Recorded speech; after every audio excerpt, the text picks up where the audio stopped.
2018 Rav-4 rear tail light bulb and housing replacement. It's this one on the outer edge. It's got some internal condensation and it's cracked as well.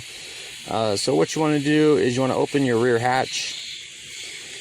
And on this model, it's an electric hatch. Right here, it's cracked. Basically, it's cracked. 2 10mm right here. Go ahead and get these out. Oh, don't try to disappear on me, just like my dad. Okay, let's get the next one. And wiggle this, pull it straight out towards you. Just straight out. Don't go to the side, just straight out, because there's this pin right here and it sits in this little slot and you gotta pull it straight out.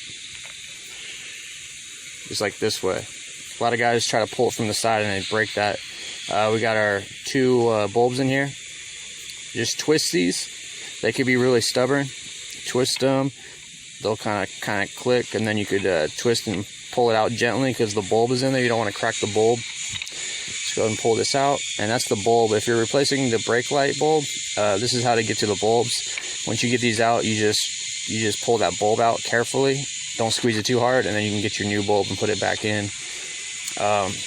This little Christmas tree connector thing is in here. You gotta just pull this out.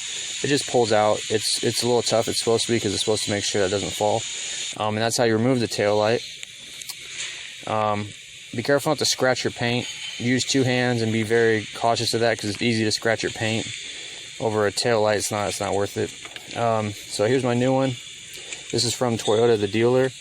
It comes like that. It's nice and fresh. You might want to match them up, especially if you do aftermarket. Just make sure they're right. Here's my part number. Again, this is from Toyota. Fuck out of here. Alright, so we got our new one here. Let's go ahead and put it in.